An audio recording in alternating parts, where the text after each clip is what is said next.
Pada siang hari ini kami dari kelompok akan membawakan dan menjelaskan materi topik 6 mengenai paham perkawinan yang terbagi dalam 3 materi.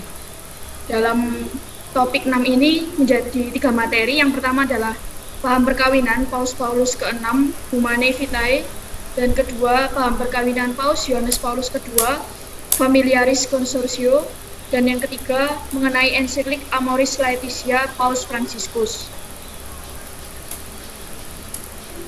Anggota dari kelompok kami yang pertama adalah Maria Kumala, yang kedua saya sendiri Marcella Tiara, yang ketiga adalah Monica Gracie, yang keempat Noven Sius, dan yang kelima Retno Sari. Next.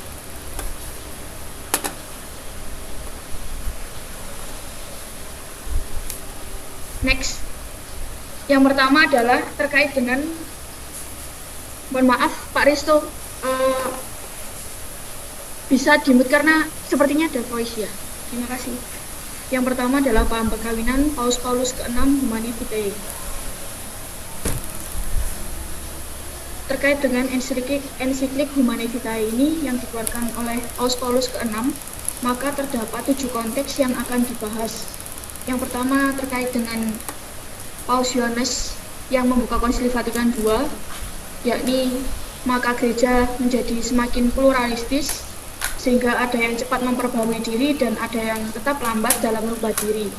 Lalu juga terdapat masalah pokok yang fundamental terkait dengan perkawinan sejak Konsili Vatikan II, yakni moralitas dan alat-alat maupun cara-cara pencegah kehamilan. Lalu juga tahun 1963 bagaimana dibahas tentang mendirikan komisi studi untuk membahas masalah ini. Lalu juga terdapat komisi terpecah yang menjadi 2 kubu sehingga tidak ada kesepakatan bersama terkait dengan masalah yang ada ini.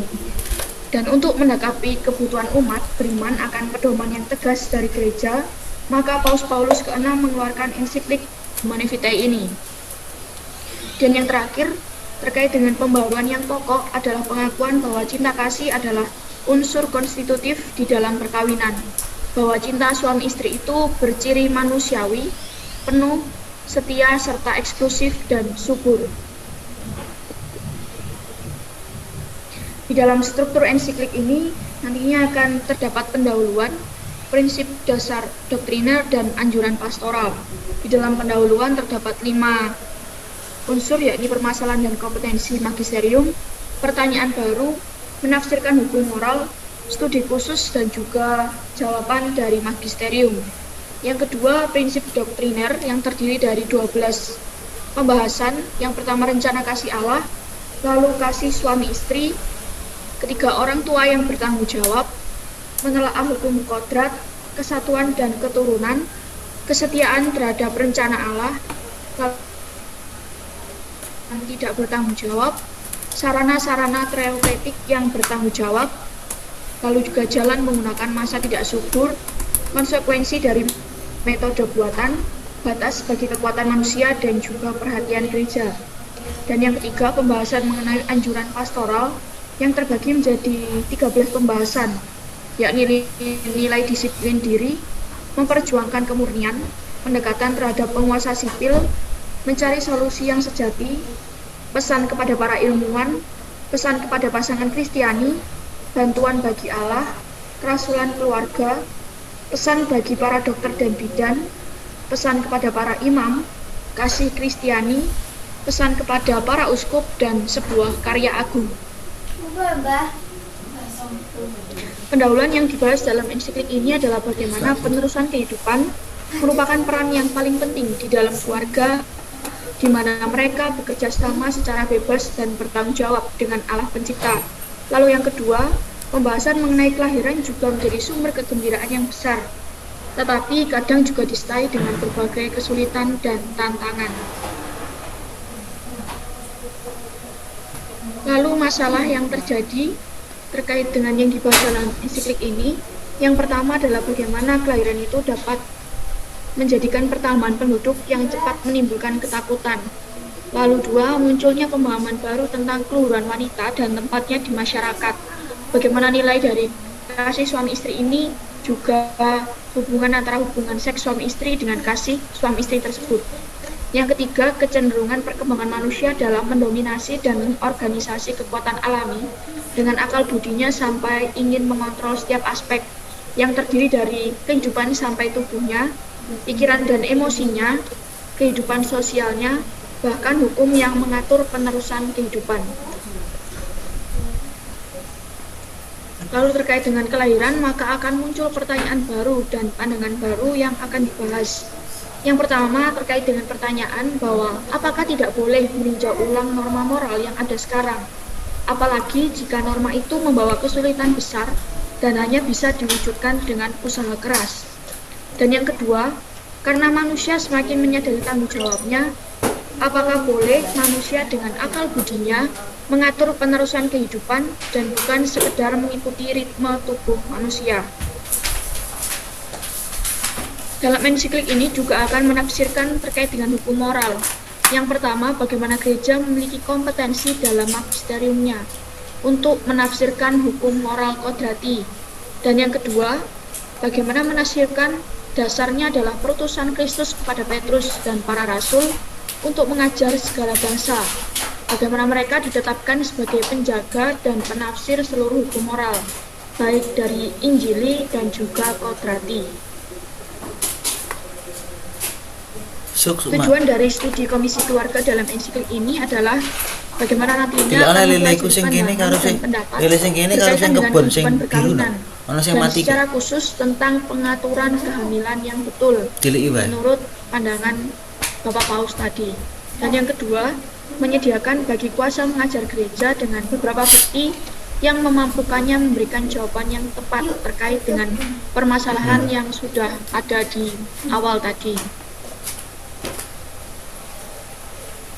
Dan yang terakhir dari ensiklik ini maka akan muncul jawaban magisterium, yakni diberi kesimpulan dari komisi tersebut tidak dapat dipakai oleh magisterium karena di dalam kondisi itu sendiri tidak ada kesepakatan yang bulat dan juga karena nilai-nilai yang diajukan berbeda jauh dengan pengajaran yang sekian lama diajarkan oleh magisterium gereja. Silakan untuk Saudari Maria Kumala melanjutkan. Baiklah. Kemudian ada prinsip-prinsip doktriner, di mana sebelumnya telah dijelaskan oleh Saudari Cela mengenai konteks dari ensiklik Humanae yang berkaitan dengan moralitas seorang wanita dan cara-cara pencegahan kehamilan. Pada bagian prinsip-prinsip doktriner ini, Paus Paulus ke-6 hendak memberikan makna kepada kita semua, yaitu mengenai moral umum yang menjunjung tinggi hak dasar manusia, yaitu untuk hidup. Yang pertama, masalah kelahiran manusia menyentuh seluruh aspek kehidupan. Pertanyaan tentang kelahiran manusia menyentuh segala segi kehidupan manusia, baik itu secara biologi, psikologi, demografi, sosiologi, natural, aspek duniawi dan ilahi, dan aspek kekekalan. Kemudian rencana kasih Allah. Kasih suami istri itu sumbernya adalah dari Allah yang adalah kasih. Kemudian perkawinan adalah institusi yang didirikan oleh Allah dalam rangka rencana kasihnya. Kemudian suami istri melalui saling serah diri di antara mereka yang memang eksklusif bagi mereka membangun kesatuan dari dua pribadi yang saling menyempurnakan. Bekerja sama dengan Allah dalam kelahiran dan memperbanyak kehidupan baru. Kemudian kasih suami istri. Kasih manusiawi dibuat berdasar kehendak bebas manusia, supaya pasangan semakin sehati dan sejiwa dan bersama-sama mencapai kepenuhan mereka sebagai manusia. Kasih suami istri itu bersifat total. Tidak ada perkecualian dan tidak berpikir demi kepentingan diri sendiri. Kemudian, kasih suami istri juga bersifat setia dan eksklusif satu sama lain sampai maut memisahkan atau kematian. Kemudian kasih suami istri itu subur, yakni membawa pada kelahiran atau keturunan yang baru. Kemudian menjadi orang tua yang bertanggung jawab. Menurut kesadaran akan kewajiban mereka menjadi orang tua yang bertanggung jawab, dalam proses biologis ini, berarti sadar dan menghargai fungsi-fungsi seksual. Dalam kerangka emosi, berarti akal budi manusia mampu mengendalikannya. Dalam kerangka fisik, ekonomi, psikologis, dan sosial, keluarga bertanggung jawab dipertimbangkan oleh mereka yang memutuskan untuk memiliki anak lebih atau tidak memiliki anak lagi, baik sementara maupun tetap. Hukum kodrat. Hukum kodrat ini dibagi menjadi 4, yaitu hubungan seksual itu luhur dan berharga. Kemudian yang kedua, hubungan seksual absah meskipun tidak subur. Yang ketiga, kehidupan baru bukanlah hasil dari setiap hubungan seksual. Kemudian yang terakhir, gereja mengajarkan bahwa setiap hubungan seksual suami istri haruslah ada dalam hubungannya dengan kelahiran manusia baru. Unitif dan prokreatif. Perkawinan sekaligus bersifat unitif dan prokreatif, di mana dasarnya adalah kodrat fundamental dari tindakan seksual suami istri, yang selain menyatukan juga memampukan adanya kelahiran baru. Kesetiaan terhadap rencana Allah atau setia dan kasih. Hubungan seksual yang dipaksakan sebagai pasangan tanpa memperhatikan kondisi atau kehendak personal atau rasional pasangan bukanlah merupakan tindakan kasih yang sejati, melainkan justru melawan tatanan dalam relasi intim antara suami dan istri. Kemudian menggunakan karunia hubungan seksual itu dengan merendahkannya, baik hanya sebagian dari makna dan tujuannya berlawanan dengan rencana Allah dan kehendaknya yang kudus. Kemudian yang ketiga, manusia bukanlah tuan dari sumber kehidupan, namun pelayan dari rencana yang telah ditetapkan oleh Pencipta. Pengaturan kehamilan. Penghentian langsung kelahiran yang sedang dimulai, semua aborsi langsung bahkan karena alasan terapeutik bukanlah cara untuk mengatur jumlah anak. Juga tidak betul dan tidak bermoral apabila sterilisasi langsung baik permanen atau temporer. Penolakan setiap tindakan baik sebelum, sedang, setelah tindakan seksual yang memang dibuat untuk mencegah prokreasi, baik sebagai sarana atau tujuan.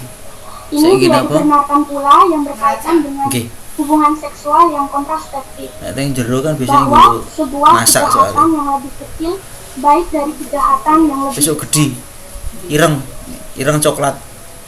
Kemudian sarana terapeutik yang diizinkan. Di sini gereja mengizinkan penggunaan sarana terapeutik yang diperlukan untuk menyembuhkan tubuh, bahkan jika itu mengakibatkan adanya halangan bagi prokreasi, karena halangan itu tidak diizinkan demi dirinya sendiri. Kemudian kanker rahim yang membahayakan keseluruhan jiwa ibu dapat diatasi dengan mengangkat rahim. Penggunaan masa tidak subur. Gereja mengakui dan mendukung penggunaan akal budi manusia, tetapi itu semua harus digunakan dalam batasan dari tatanan realitas yang ditetapkan oleh Allah. Maka masa tidak subur boleh dimanfaatkan karena tidak berlawanan dengan prinsip moral. Kemudian gereja tidak mengizinkan penggunaan sarana yang secara langsung mencegah pembuahan, bahkan jika ada alasan yang tampak benar dan serius dalam menggunakannya. Kemudian konsekuensi dari metode artifisial. Penggunaan metode artifisial ini membuka ketidaksetiaan dan perendahan standar moral serta posisi wanita dibahayakan dan direndahkan. Pria akan melihat wanita sekedar sebagai barang atau pemuas kebutuhan pria. Jika metode itu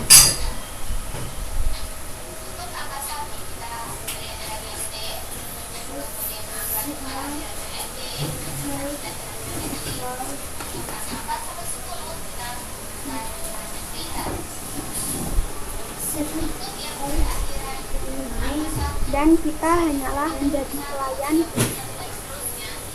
Kemudian yang terakhir ialah perhatian gereja.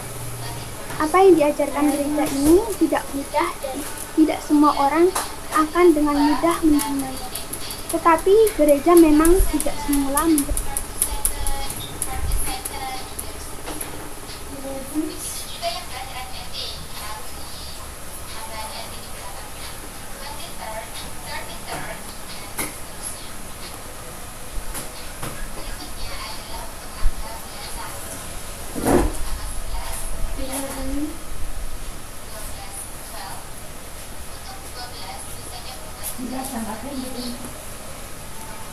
Yang selanjutnya, paham perkawinan Paulus Nggih, Yohanes sak unting mawon. kedua mengenai familiaris consortio yang akan dijelaskan oleh Saudari Monik. Baik, terima kasih Toto. Selanjutnya kita akan masuk ke dalam paham perkawinan Paus Yohanes Paulus II, Familiaris Consortio. Yang pertama ada tujuan gereja membantu keluarga-keluarga. Mengapa gereja membantu keluarga-keluarga? Yakni dengan alasan bahwa keluarga itu memiliki suatu nilai yang begitu penting bagi kehidupan manusia. Oleh karena itu, gereja ingin membantu keluarga-keluarga untuk menyadari nilai hidup yang dihayati mereka, yang telah menyadari nilai perkawinan dan keluarga, dan masih berusaha memperjuangkannya. Mereka ada dalam kebimbangan dan mencari kebenaran, dan mereka yang terhalang untuk secara bebas menghidupi kehidupan keluarga mereka. Oleh karena itu, gereja ingin membantu keluarga-keluarga. Selanjutnya,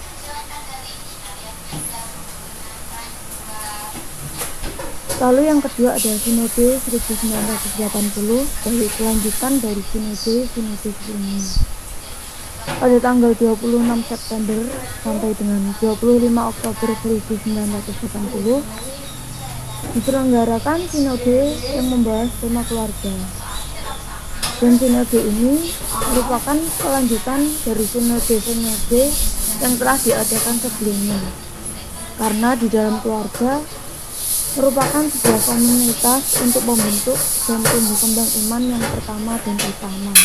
Jadi keluarga ini merupakan satuan terkecil atau komunitas terkecil di mana dapat dibentuk dan ditumbuh kembangkan iman pertama pada gereja kecil.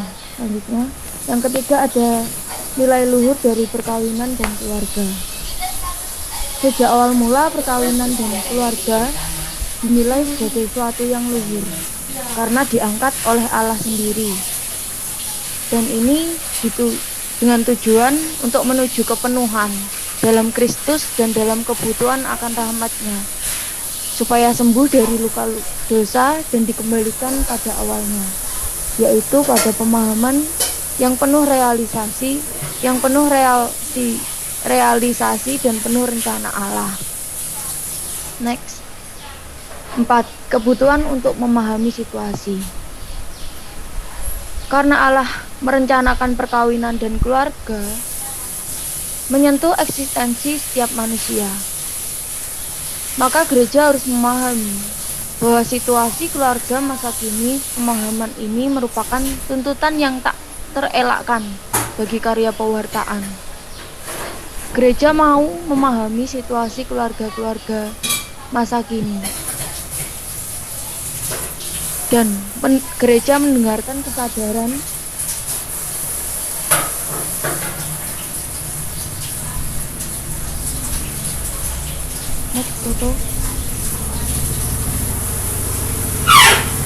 lalu yang keenam ada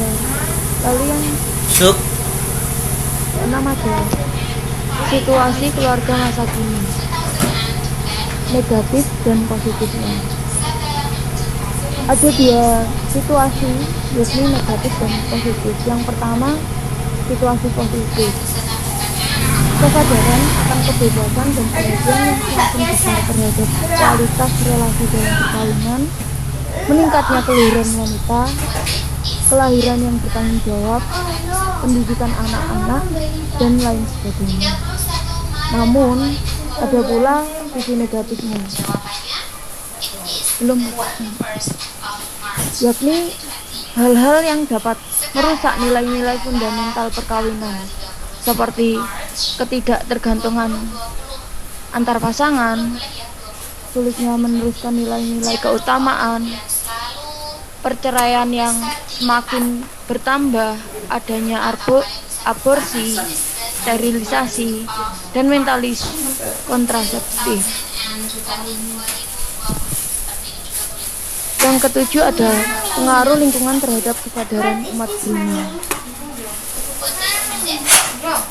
Keluarga-keluarga masa kini mengalami pengaruh dari media massa yang mengakibatkan perkembangan nilai-nilai.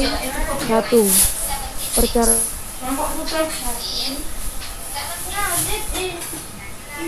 temui bahwa ada sebuah perceraian dan tidak hanya berhenti di perceraian itu. Setelah cerai, ada orang yang kawin lagi, padahal dalam agama Katolik perceraian itu tidak ada. Nah, lalu yang kedua ada perkawinan sipil yang sudah cukup. Maksudnya kalau di agama kita itu mungkin begini, perkawinan hanya dalam negara saja, bukan di dalam agama. Mungkin seperti juga perkawinan di adat istiadat aja, seperti itu, belum ada di agama. Lalu yang ketiga, perayaan sakramen perkawinan tanpa iman yang hidup, tetapi dengan tujuan lain.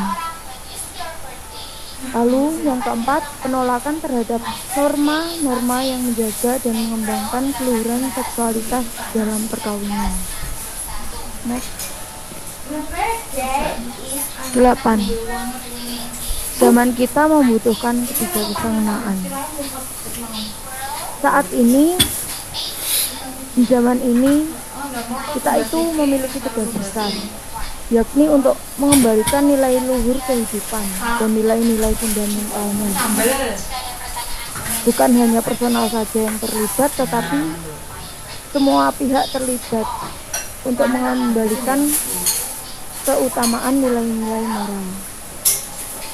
Hanya kesadaran akan nilai-nilai moral inilah, nilai-nilai luhur kehidupan dan nilai-nilai fundamental yang dapat memampukan manusia untuk menggunakan kemampuannya, tentu dengan bantuan ilmu pengetahuan.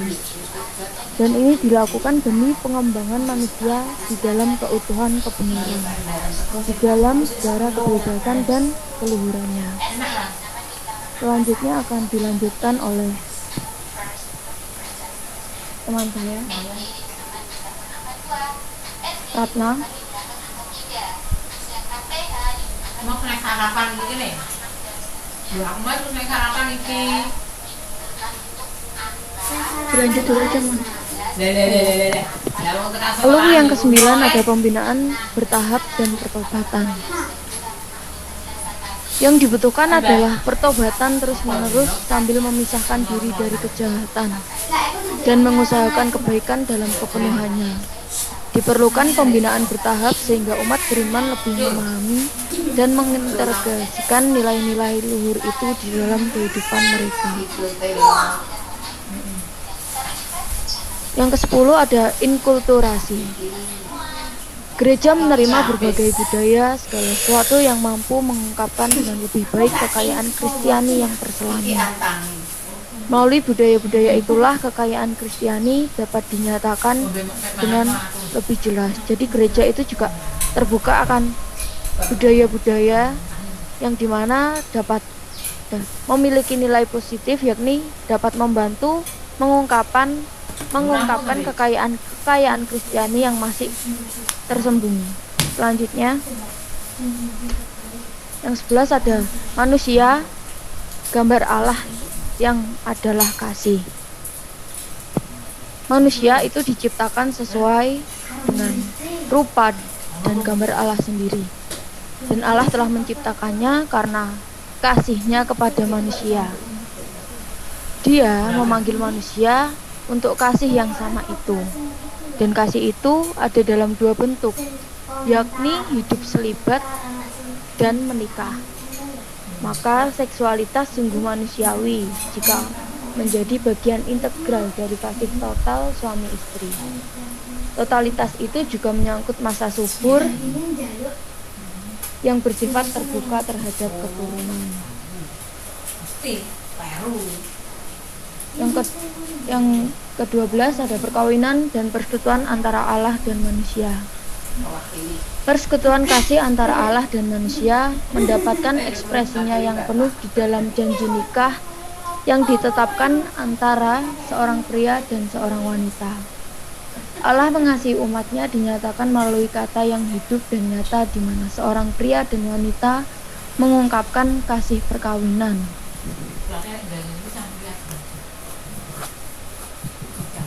13. Yesus Kristus mempelai gereja dan sakramen. Persekutuan antara Allah dan umatnya mendapat kepenuhan di dalam Yesus Kristus sebagai mempelai yang mencintai dan memberikan dirinya sebagai penyelamat manusia, menyatukan dengan dirinya sebagai tubuhnya. Jadi gereja itu merupakan tubuh Kristus dan Kristus itu merupakan kepala gereja. Nah, hal ini diterima gereja oleh karena pembaptisan. Lalu pria dan wanita ditempatkan dalam perjanjian yang baru dan kekal dalam pasangan Kristus dan gereja. Karena sakramentalitas perkawinan, pasangan diikat satu sama lain dan memiliki sifat perkawinan yang indissoluble atau tak terceraikan dan monogam, atau hanya satu pasangan saja, sebagaimana layaknya kasih Kristus kepada gereja yang juga tidak dapat dipisahkan. Oke, Ratna sudah ada? Apakah suara saya terdengar? Terdengar. Ya. Ya, saya akan melanjutkan poin yang ke-14, anak-anak rahmat berharga dalam perkawinan. Sambil menyerahkan dari satu sama lain, pasangan tidak hanya memberikan diri mereka sendiri, tapi juga realitas anak dan menjadi orang tua. Pasangan menerima rahmat dan tanggung jawab yang baru dari Allah dan menjadi tanda kasih Allah yang kelihatan bagi anak-anak. Yang ke-15, keluarga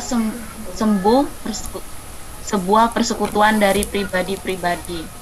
Dari sini di dalam perkawinan terbangun sebuah relasi interpersonal yang kompleks yang terdiri dari perkawinan itu sendiri. Bapak, ibu, anak, dan saudara mertua. Oleh karena itu, keluarga disebut gereja rumah tangga sebab perkawinan membangun gereja. 16. Perkawinan dan kemurnian atau selibat. Kemurnian atau selibat demi kerajaan Allah tidak berlawanan dengan keluhuran perkawinan, tetapi justru mengandaikannya dan meneguhkannya. Tidak ada perkawinan sama dengan tidak ada perkawinan murni atau selibat yang dikuduskan. Bagian ketiga, the role of the Christian family, peran dari keluarga Kristiani.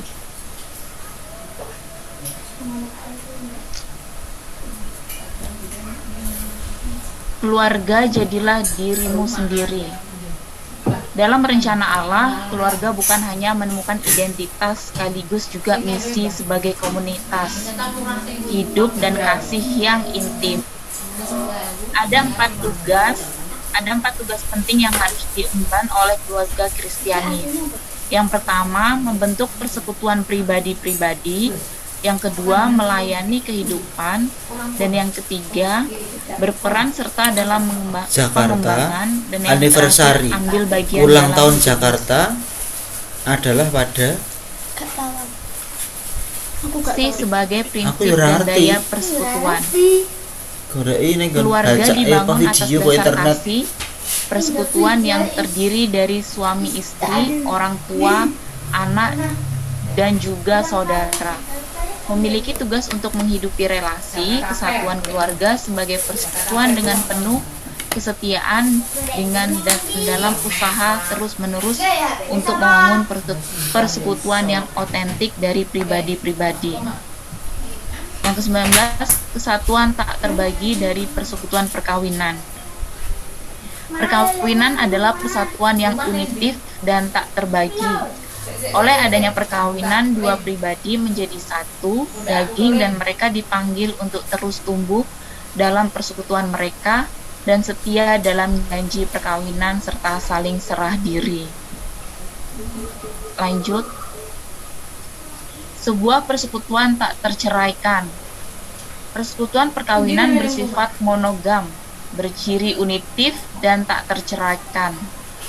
Sebagai tanda saling serah diri antara dua pribadi, perkawinan sebagai persatuan yang intim tentu demi kebaikan anak-anak dan menuntut kesetiaan total di antara mereka. Persekutuan keluarga yang lebih luas.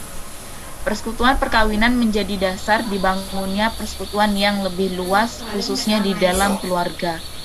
Persekutuan ini berakar dalam ikatan kodrati, daging dan darah yang semakin disempurnakan, dalam ikatan roh yang lebih mendalam dan kaya, dan ikatan roh itu ialah kasih.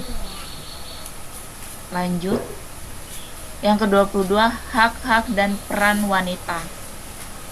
Kriteria relasi perkawinan dan keluarga yang otentik adalah menegakkan keluhuran dan panggilan pribadi yang dicapai melalui pemberian diri. Pria dan wanita itu memiliki keluhuran dan tanggung jawab yang sama, dan kesederajatan itu dinyatakan dalam sikap saling serah diri dan pemberian diri kepada anak. Lalu, wanita dan masyarakat. Wanita memiliki peran penting dalam masyarakat. Masyarakat harus dibangun sedemikian rupa sehingga istri atau ibu tidak dipaksa untuk bekerja di luar rumah. Seandainya pun seorang istri atau ibu bekerja di luar rumah, mereka harus tetap memperhatikan keluarga mereka agar bisa hidup dengan layak. Lalu, serangan terhadap keluhuran wanita. Pesan Kristiani tentang keluhuran wanita kerap berlawanan dengan metalitas sekarang, di mana manusia bukan dianggap sebagai persona melainkan barang atau objek perdagangan demi pemenuhan diri dan kenikmatan belaka. Yang ke-25, pria sebagai suami dan ayah. Di dalam komunitas persekutuan, pria dipanggil untuk berperan sebagai suami dan ayah. Perlu adanya pandangan terhadap istri bahwa ia sederajat dengan dirinya sebagai suami, mengasihi istri sebagai ibu dari anak-anak, dan mengasihi anak-anaknya merupakan perwujudan tugasnya sebagai ayah.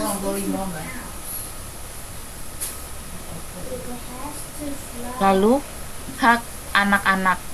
Di dalam keluarga sebagai persekutuan pribadi-pribadi, perhatian khusus bagi anak harus diberikan dengan membangun penghargaan yang tinggi bagi keluhuran personal mereka. Lalu, kaum tua di dalam keluarga. Kaum tua jangan dibuang dan jangan dipandang sebagai beban, sebab kehadiran mereka mengambil tanggung jawab penting dalam kehidupan keluarga dengan tetap menghargai selanjutnya bisa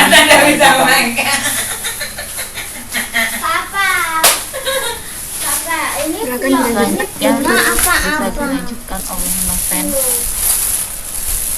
Baik, serving live layanan Two floors, 2 lantai.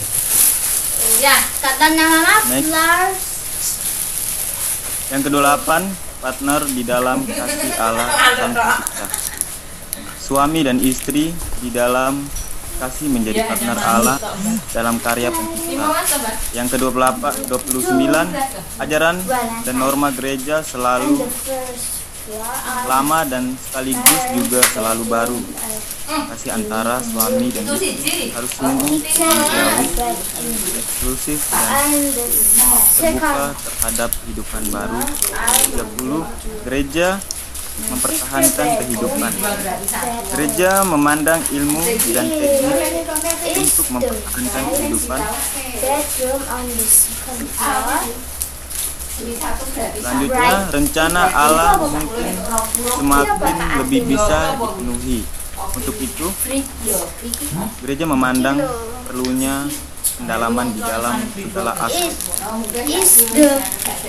Kedua, dalam sebuah visi integral akan pribadi manusia dan panggilannya, sehingga melihat dari sisi integral, natural dan duniawi serta supernatural, dan kekal gereja didasarkan pada hubungan yang tak terpisahkan. 33. Gereja sebagai guru Apakah kamar tidur Buddha penulis, bagi pasangan-pasangan yang writer itu ada dalam penulis, kesulitan, bedroom, kamar tidur penulis, mengajarkan norma-norma kehidupan dalam memahami kamar tidur dan penulis di lantai berapa? dalam setiap kesulitan pada setiap keluarga. 34. Perkembangan moral orang-orang yang menikah. Setiap orang yang menikah dipanggil untuk terus-menerus meningkatkan di dalam kehidupan moral mereka. Ya, 35. Dukungan semua umat beriman. Gereja mengajak umat Yang lantai 2 untuk mendorong dan terlibat dalam membangun kasih pada setiap pasangan suami istri. On the second floor are my bedroom, 2. Serving life, pelayanan kehidupan. a bedroom. Berarti yang mana? 36. Hak dan kewajiban orang Bapak, tua bedroomnya siapa? berkaitan dengan pendidikan. Writer itu orang tua bukan? Panggilan Allah kepada manusia terlibat dalam menumbuhkan dan mengembangkan kepribadian secara Writer itu penulis. 37. Yang nulis kuwi mau. Pendidikan di dalam nilai penting dari kehidupan manusia. Keluarga adalah Mi, sekolah pertama Mi dan itu mendasar writer. dari kehidupan sosial. Kemudian misi untuk mendidik dan Berarti lantai berapa? sakramen perkawinan. Berarti jawabannya apa? Misi orang tua Kristiani untuk mendidik merupakan partisipasi dalam karya pencipta Allah.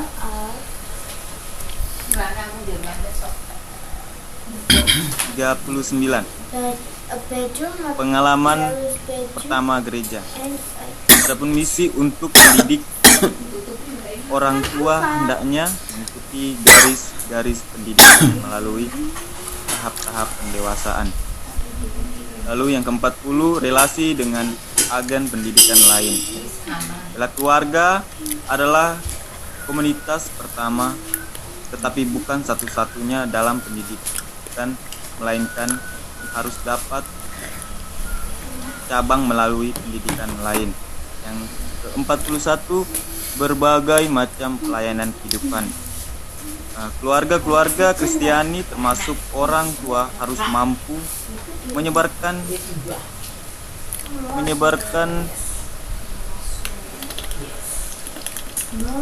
mereka di luar batas ikatan daging dan darah. 3.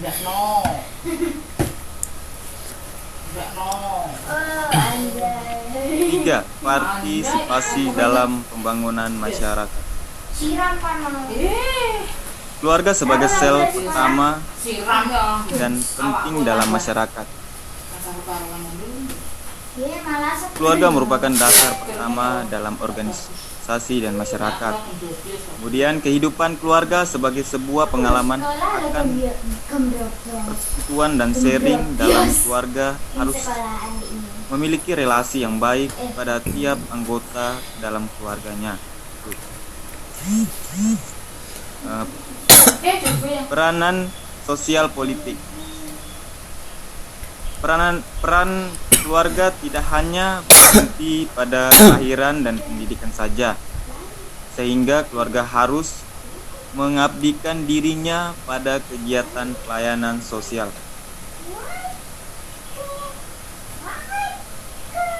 Kemudian masyarakat dalam pelayanan terhadap keluarga. Keluarga dan masyarakat memiliki fungsi komplementer di dalam mempertahankan dan mendukung kebaikan setiap umat manusia. These Lalu are the numbers. piagam hak-hak keluarga. Gereja secara terbuka dan kuat mempertahankan Except hak-hak kecuali. keluarga terhadap berhadapan dengan situasi tekanan dari masyarakat dan negara. Pakai TG.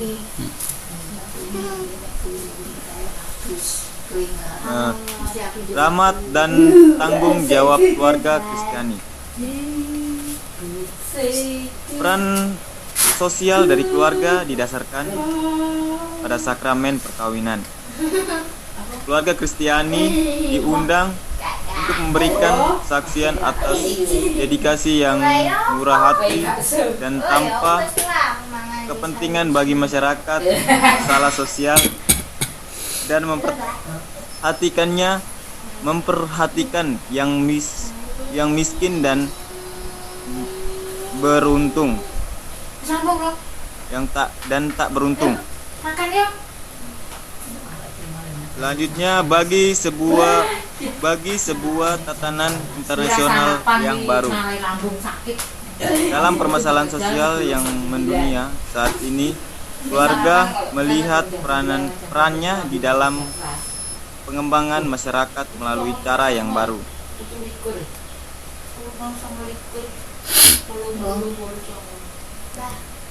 4. Yang keempat, silakan dilanjut, saudara Noven. Keempat, berbagi di dalam kehidupan misi gereja. Ulang tahun Jakarta tak habis langsung. Di antara tugas fundamental keluarga Kristiani adalah tugas 22nd of June. gereja, Iya, bener. di Ya, wis, mana kirim. keluarga ditempatkan dalam pelayanan untuk membangun kerajaan Allah di dalam sejarah dengan ambil bagian dalam hidup dan misi gereja. Untuk itu, keluarga tidak hanya menerima Kristus dan diselamatkan, tetapi juga dituntut untuk mengomunikasikan kasih Kristus kepada saudara-saudara Anda, menjadi komunitas yang menyelamatkan. Terus lu ini melihat kita makan-makan di sana Lalu, ya. Terus ada peranan keinginan gerejawi yang hasrat ya. khusus dan asli. Suping. Suping. Keluarga Kristiani Tambahna. diundang untuk ambil bagian aktif Tiga cekalan. dan bertanggung jawab dalam Pomi ya, pomi ya. cara ya. spesifik, karena keluarga merupakan komunitas di mana relasi diperbarui oleh iman dan sakramen. Keluarga Kristiani sebagai komunitas yang beriman dan mewartakan. Iman sebagai penemuan dan kesadaran yang mengagumkan rencana Allah bagi keluarga. Hanya di dalam iman keluarga dapat menemukan dan dengan gembira memuji keluhuran yang telah diatur oleh Allah,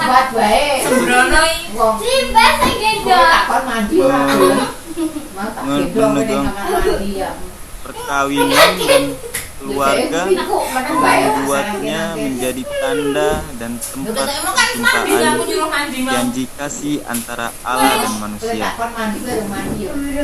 Lalu pelayanan pewartaan keluarga Kristiani. Keluarga Kristiani menerima Injil dan makin dewasa dalam iman. Dia menjadi komunitas yang mewartakan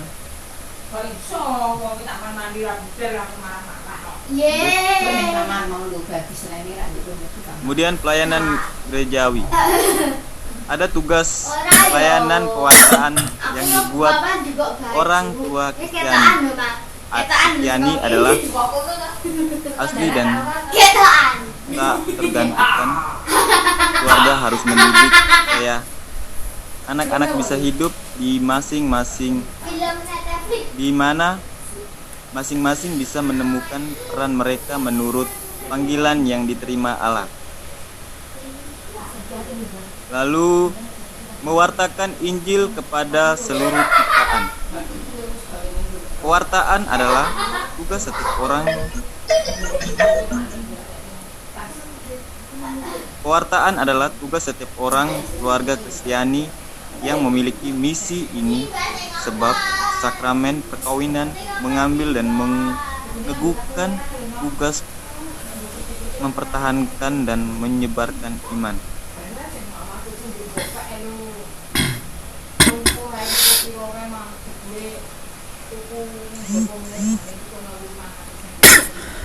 Perkawinan dan ekaristi. Peran pengudusan keluarga berakar pada baptis dan berpuncak pada ekaristi. Kurban ekaristi menghadirkan janji Kristus, janji kasih Kristus terhadap gereja. Sakramen pertobatan dan rekonsiliasi. Jika dosa tetap ada, jangan kemudian ditakut-takuti, tapi justru diberi bantuan dengan kerendahan hati yang tekun akan kerahiman Allah yang secara penuh dicurahkan melalui sakramen pengakuan dosa. Kemudian doa keluarga. Doa keluarga selalu dalam bentuk persekutuan. Persekutuan dalam doa adalah konsekuensi dan kebutuhan persatuan yang dibangun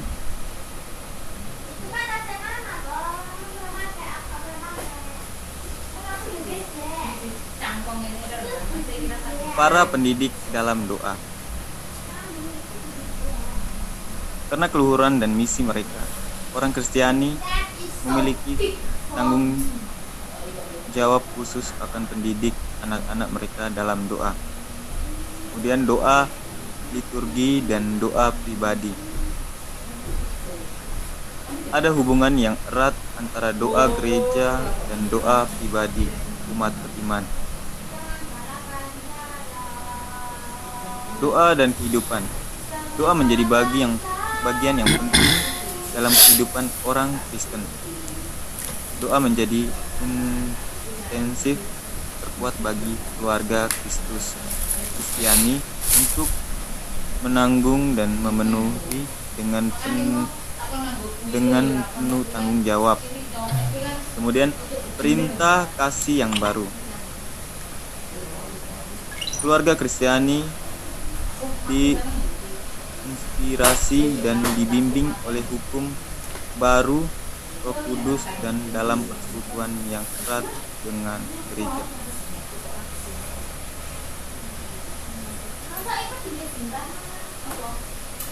Setelah dibahas tentang ensiklik yang pertama tadi dan pembahasan mengenai permasalahan yang terjadi, maka akan dilanjut dengan ensiklik Amoris Laetitia Paus Fransiskus.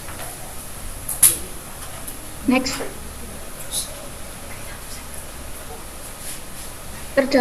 Yang terdapat dalam ensiklik Laetitia ini terdapat beberapa tantangan yang dialami oleh keluarga Katolik yang direfleksikan oleh Paus Fransiskus terkait dengan beberapa permasalahan sebagai berikut.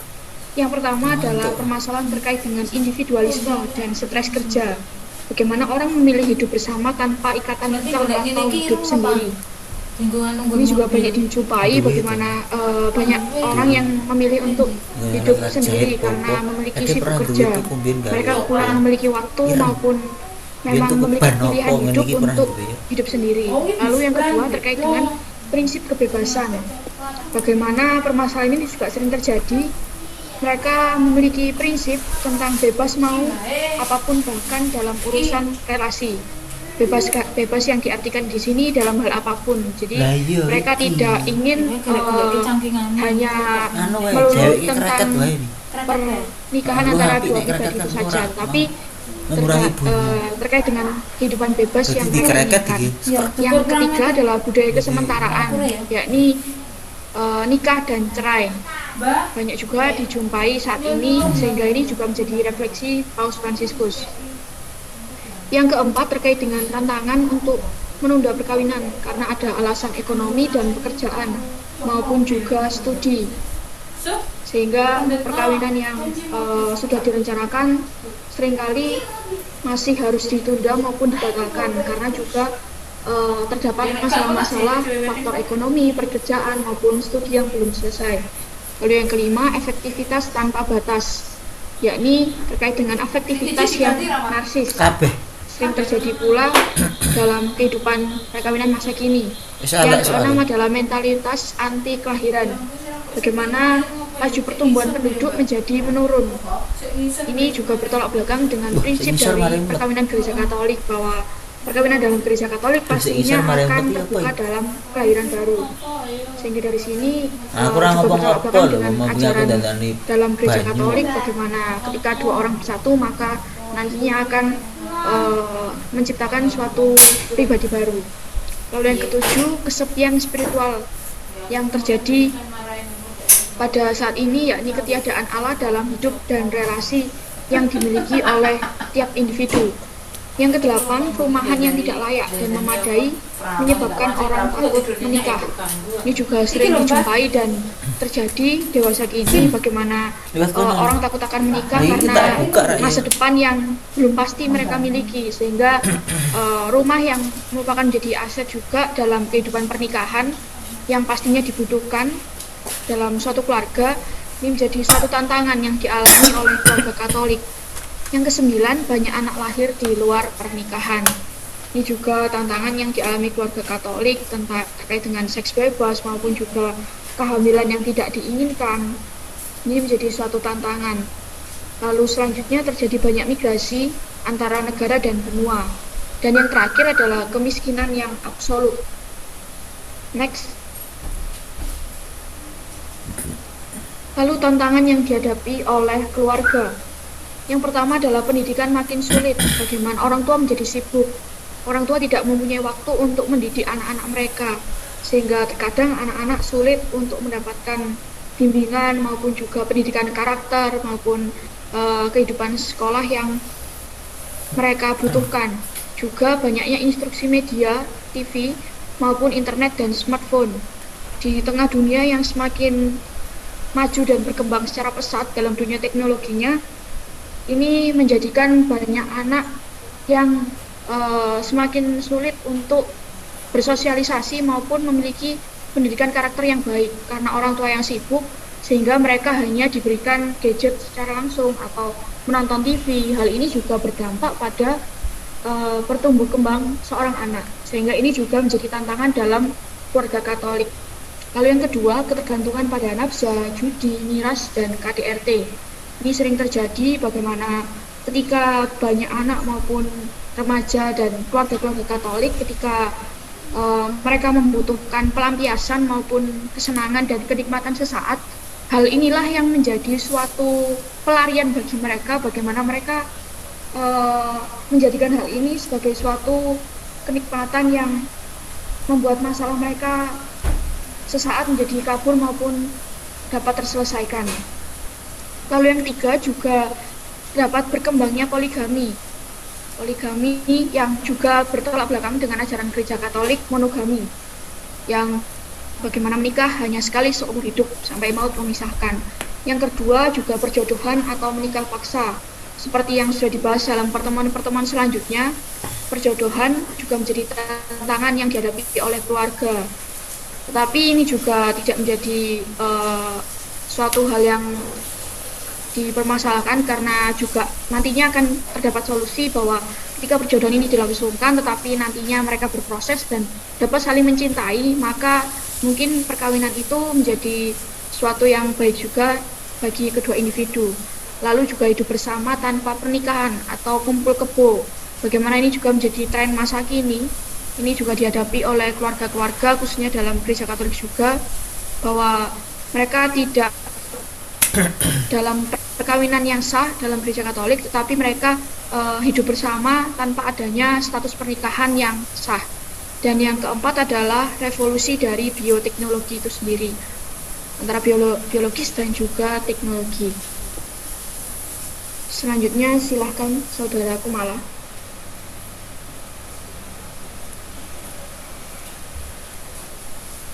menurut Paus Fransiskus. Sakramen perkawinan adalah hadiah bagi pengudusan dan keselamatan pasangan karena mereka saling memiliki dan secara nyata menghadirkan hubungan Kristus dengan gereja. Serah diri yang berdasar pada baptis diangkat ke martabat sakramen. Kemudian hubungan seksual menjadi jalan pertumbuhan dalam kehidupan rahmat pasangan. Pernikahan atau persetujuan hidup dalam kasih suami istri terarah untuk kebaikan mereka atau bersifat bunitif, dan seksualitasnya yang diarahkan pada cinta mereka dan penerusan keturunan yang bersifat prokreatif. Kemudian pendidikan adalah hak dan tugas pertama orang tua. Sekolah hanya melengkapi orang tua dan keluarga. Kemudian gereja adalah kebaikan bagi keluarga dan keluarga merupakan kebaikan bagi gereja. Selanjutnya ada cinta kasih dalam perkawinan. Kasih itu sabar, kemudian kasih itu baik hati, kasih tidak iri, kasih tidak memegahkan atau menyombongkan diri, kasih itu ramah, kasih itu murah hati, kasih itu tanpa kemarahan batinnya, kasih itu mengampuni, kasih itu bersukacita bersama orang lain, kasih itu menutupi segala sesuatu, percaya terhadap segala sesuatu, berharap akan segala sesuatu, dan menanggung segala sesuatu. Kemudian kasih itu percaya segala sesuatu dan tidak menganggap memiliki dan menguasai segala sesuatu. Kasih itu berharap, kasih itu menanggung segala sesuatu. Kemudian perkawinan merupakan kesatuan afektif di mana rohaniah dan persembahan atau perpaduan kelembuatan, persahabatan dan gairah erotis yang tetap bertahan bahkan ketika perasaan dan gairah berkurang. Kasih suami istri adalah tindakan berbagi sepanjang hayat. Di dalam kasih perkawinan terdapatlah sukacita dan keindahan atau nilai luhur perkawinan. Kemudian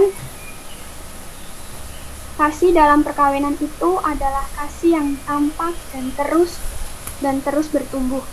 Kasih berkembang dalam dialog suami istri. Kasih itu berdiri bergairah, memiliki unsur emosional. Tanpa gairah menjadi tidak bermakna dalam perkawinan. Dalam dunia emosi, gairah yang disertai tindakan bebas akan menunjukkan kedalaman kasih. Erotisme yang sehat, meskipun erat hubungannya dengan mengejar kesenangan, akan selalu melibatkan raga, kagum, dan justru akan memanusiawikan dorongan tersebut. Keluarga merupakan tempat lahirnya manusia. Di sini dimensi kasih cuma-cuma akan terlihat dari alam. Kemudian orang tua diundang untuk menghormati martabat anak. Ini meneguhkan kebutuhan anak akan ayah dan ibu.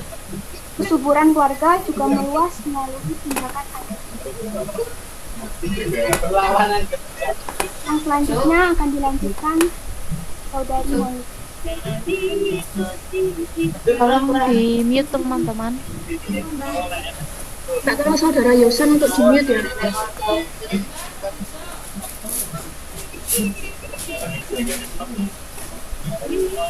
Oke, selanjutnya 181. Keluarga menjadi tempat integrasi pribadi dan masyarakat serta titik temu antara area private dan publik. Nah, dengan keluarga orang itu bisa berinteraksi secara personal baik dengan dirinya sendiri maupun dengan keluarga, tetapi sekaligus dengan masyarakat juga. Karena di dalam masyarakat itu terdapat pertemuan antara keluarga-keluarga. Sehingga di dalam masyarakat itu keluarga bertemu dan masyarakat luas yang merupakan masyarakat luas yang aslinya itu terdiri dari keluarga-keluarga itu sendiri. Selanjutnya 187, interaksi keluarga juga diperluas pada keluarga besar yang terdiri dari orang tua, paman, bibi, saudara sepupu, tetangga, dan mertua. Nah, dengan adanya keluarga ini, orang tidak hanya berinteraksi pada dirinya sendiri maupun masyarakat tadi, tetapi juga dengan keluarga besarnya.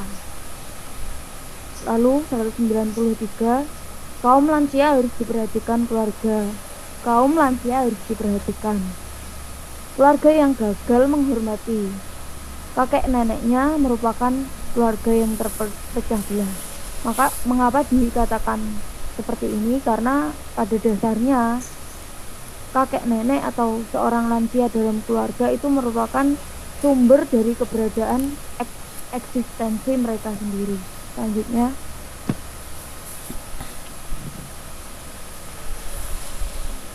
pastoral keluarga. 203. Seminaris, kombi waktu di seminari dan di paroki sehingga mengalami kontak besar dengan realitas konkret keluarga.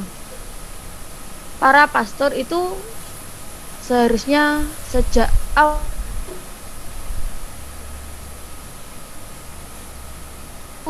mengadakan perjumpaan dengan keluarga-keluarga agar mereka itu dapat melihat dan mengalami realitas konkret yang ada pada keluarga, supaya ketika nantinya mereka menjadi pastor dapat membantu dan mendampingi keluarga-keluarga yang misalnya mengalami permasalahan seperti itu. Yang 204, pelatihan para petugas pastor awam dengan bantuan guru, konselor, dokter keluarga, komunitas medis, pekerja sosial, dan pengacara. Nah, hal ini dilakukan dengan tujuan agar mereka itu dapat membantu keluarga Kristiani.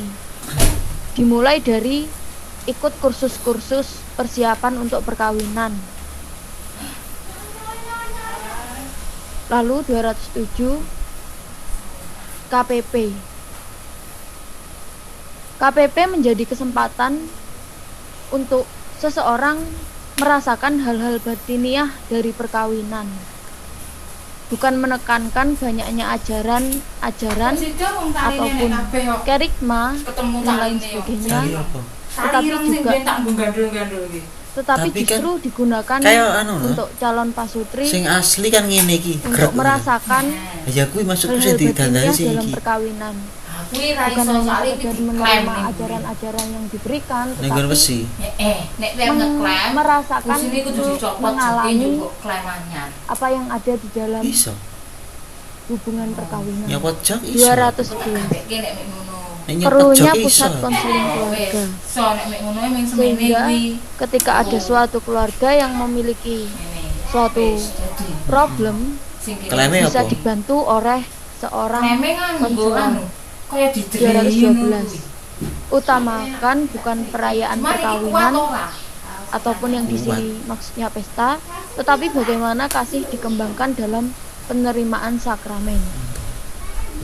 Oleh karena adanya fokus terhadap pesta-pesta ini, seringkali orang menjadi lupa akan jati diri dari perkawinan itu sendiri. Bahwa setelah mereka menikah itu mengembangkan diri di dalam kasih, menyatukan dan menyempurnakan hidup pasangan suami istri. Nah, ini salah satu penyebab bahwa seorang pasangan yang baru menikah itu lupa akan diri perkawinan, lebih terlalu berfokus pada pesta perayaan perkawinan. 213, reksa pastoral perkawinan. Pasca perkawinan awal, hendaknya reksa pastoral terutama pada saat pasca perkawinan, setelah pasangan suami istri mengucapkan janji perkawinan, hendaknya mampu membantu bahwa perkawinan itu bukanlah suatu hal yang terjadi satu kali jadi, tetapi ada proses-prosesnya, membutuhkan suatu proses-proses supaya mereka itu menjadi pasangan yang harmoni. Selanjutnya,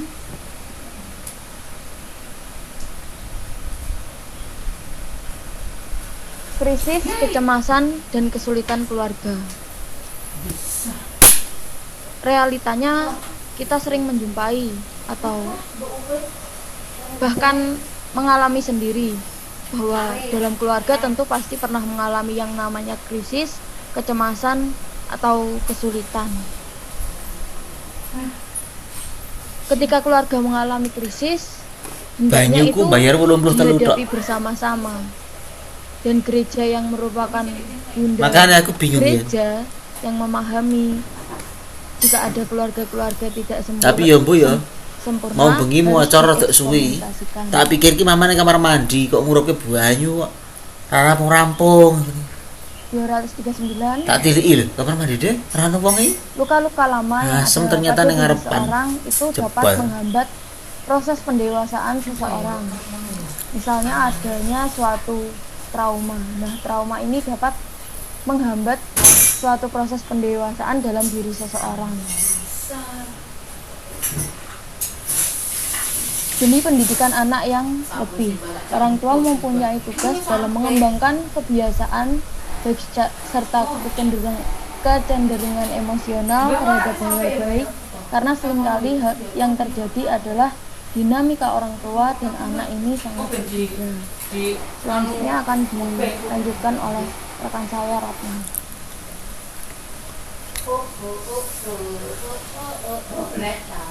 Pendampingan, penegasan, dan integrasi kelemahan. Paus Fransiskus melihat kelemahan dalam sebuah keluarga bukanlah dijadikan sebuah masalah yang terjadi, namun dari kelemahan ini hendaknya dijadikan suatu pendampingan. Gereja Katolik membantu keluarga-keluarga yang berada dalam masalah untuk menyelami dan memahami pedagogi ilahi sehingga mereka dapat mencapai kepenuhan rencana Allah. Spiritualitas, perkawinan, dan keluarga. Paus menegaskan spiritualitas hidup keluarga Katolik yang pertama, kesadaran bahwa Tuhan hadir bersemayam di tengah-tengah keluarga dengan segala derita, perjuangan, kegembiraan, dan daya upaya mereka. Lanjut.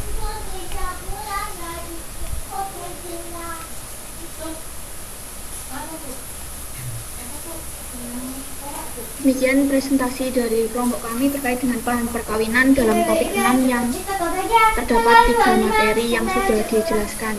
Terima kasih dan kami kembalikan kepada Pak Rizky. Baik, terima kasih kelompok atas resumenya yang panjang.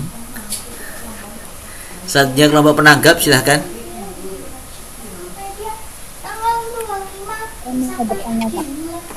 Ya. Materi pertama itu dijelaskan bahwa kemampuan itu untuk mengatur jumlah anak. Nah, lalu pertanyaan saya, ketika suami istri itu sudah bersepakat untuk mengatur jumlah anaknya, terus mereka merasa bahwa jumlah anak mereka tidak cukup. Nah, kemudian beberapa bulan atau beberapa tahun kemudian istrinya itu mengandung. Karena mereka sudah memutuskan untuk tidak memiliki anak lagi, maka mereka melakukan seperti adopsi. Lalu, bagaimana pendapat kelompok? Kedua, tadi juga dikatakan bahwa pernikahan cukup sipil saja. Begitu kata Dito. Sebentar. Yang pertama tadi soal adopsi ya. Lalu, sedangkan di dalam gereja Katolik itu, pernikahan itu haruskah di gereja di itu diberkati oleh Allah. Lalu kalau pernikahan ini cuma secara sipil saja, terus bukankah ini bertentangan dengan ajaran gereja? Bagaimana untuk menjelaskan hal ini? Terus yang ketiga, sebentar. Yang karena sinyalnya suara agak bergelombang. Yang pertama tadi pertanyaan soal adopsi ya. Orang tua yang itu yang sudah menentukan jumlah anak, lalu mereka bersepakat untuk tidak mempunyai anak lagi karena mereka merasa bahwa anak mereka itu sudah cukup. Kemudian beberapa bulan atau beberapa tahun kemudian ternyata istrinya itu mengandung, dan karena mereka sudah memutuskan untuk tidak menambah anak lagi, maka kandungan tersebut mereka gugurkan. Lalu apa pendapat kelompok mengenai hal tersebut? Oke.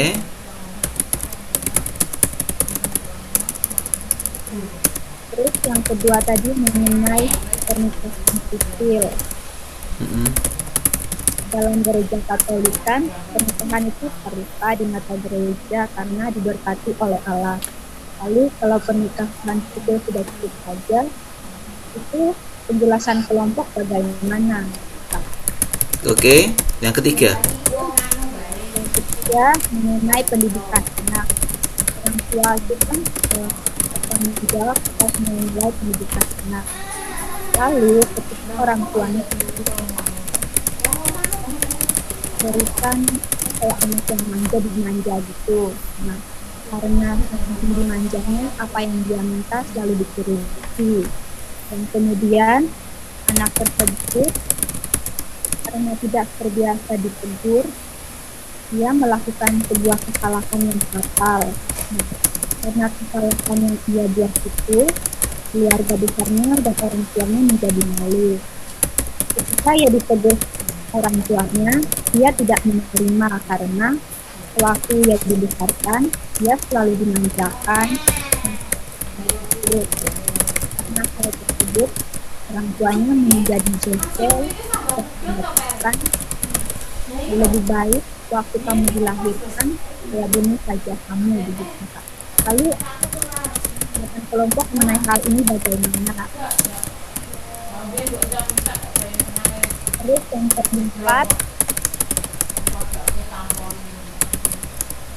apa kesimpulan dari kelompok mengenai materi yang telah dijelaskan? Terima kasih.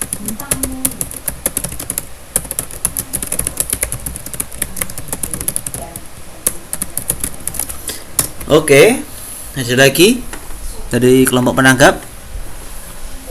Saya, Pak. Ninulius. Oke, silahkan. Bagaimana tugas orang tua demi mencapai pendidikan anak Ya. yang lebih baik? Kemudian apa tanggapan dari kelompok ketika keluarga mengalami krisis kecemasan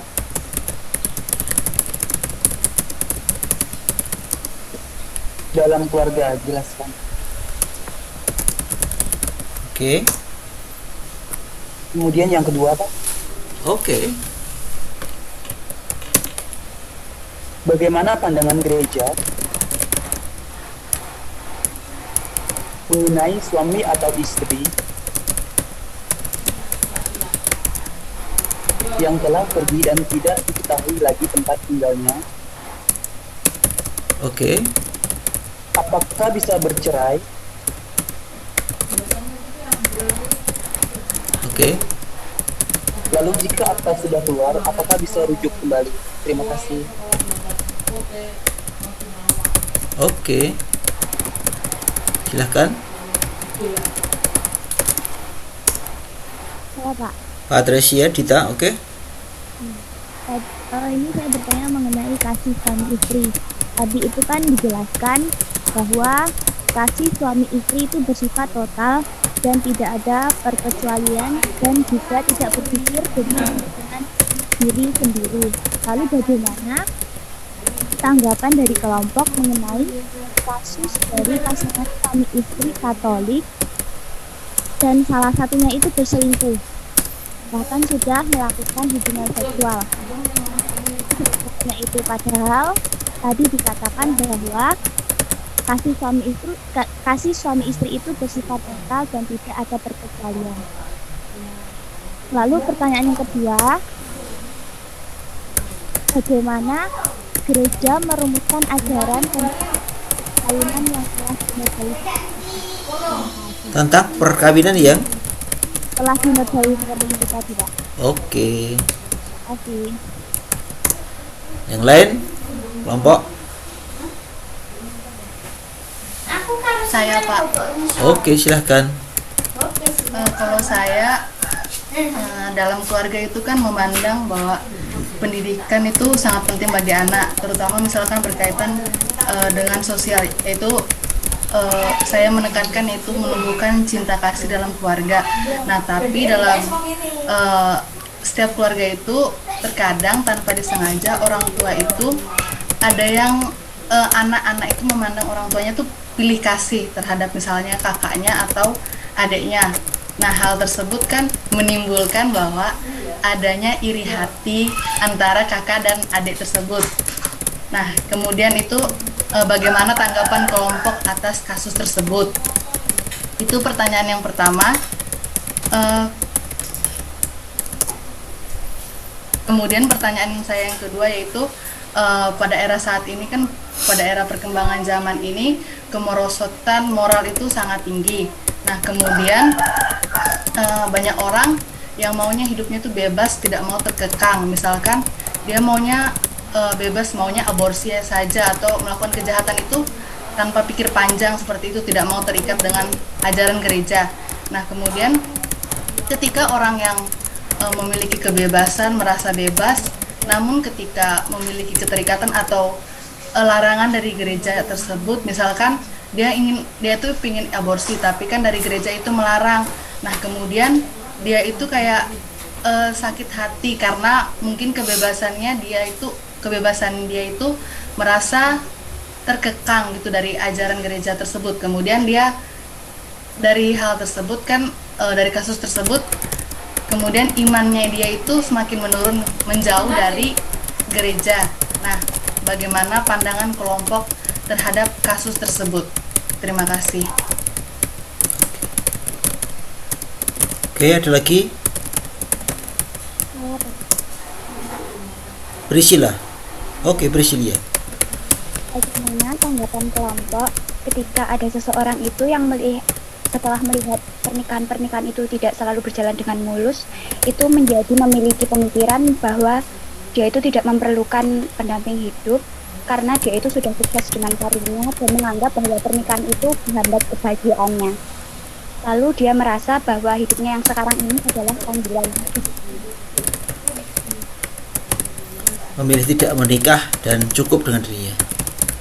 Oke.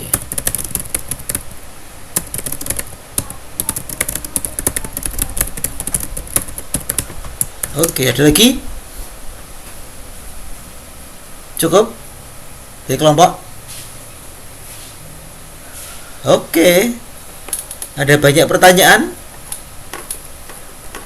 Tadi resumenya juga panjang nih, pertanyaannya juga panjang-panjang. Silakan.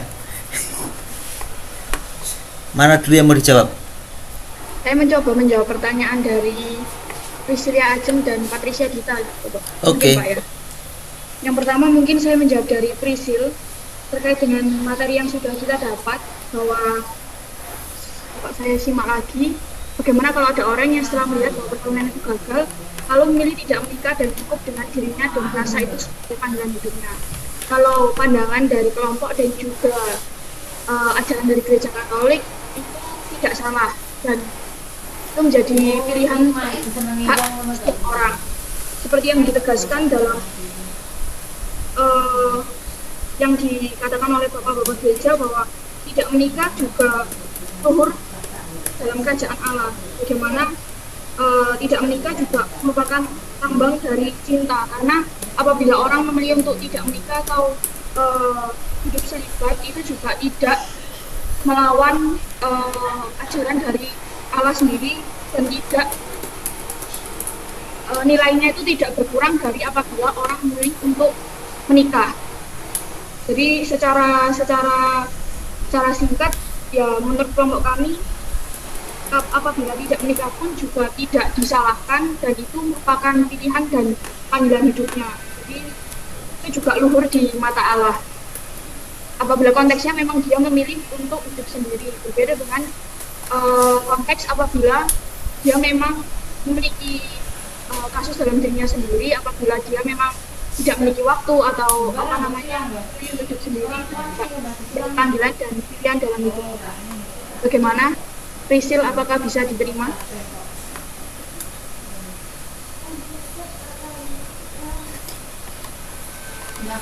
Yang penting tidak kumpul kebo ya? Ya. Atau tidak seks bebas? Bagaimana Saudari Priscilia Ajeng, apakah bisa diterima? Priscilia,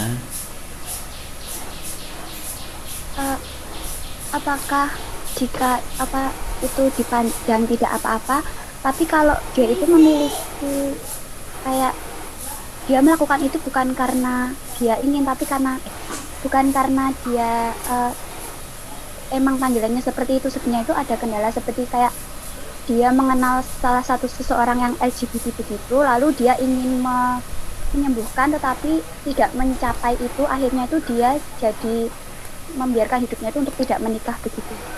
Apakah itu juga tidak apa-apa begitu, atau mungkin harus diberi? Kalau saya boleh meluruskan pertanyaannya, apakah yang konteks dimaksud itu dia patah hati karena orang yang dicintai itu ternyata LGBT dan dia memilih untuk tidak menikah karena kegagalan dalam persoalan cintanya, atau bagaimana? Iya, bisa dibilang begitu.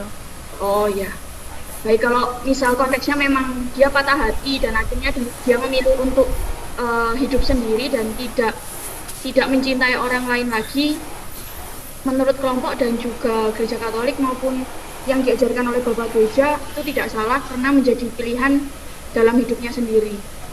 Dan ditegaskan oleh yang dikatakan Pak Risto tadi, asalkan dia tidak melakukan pelanggaran maupun kesalahan seperti kumpul kebo atau hubungan seks di luar nikah dan lain sebagainya, itu tidak apa-apa dan tidak menjadi masalah.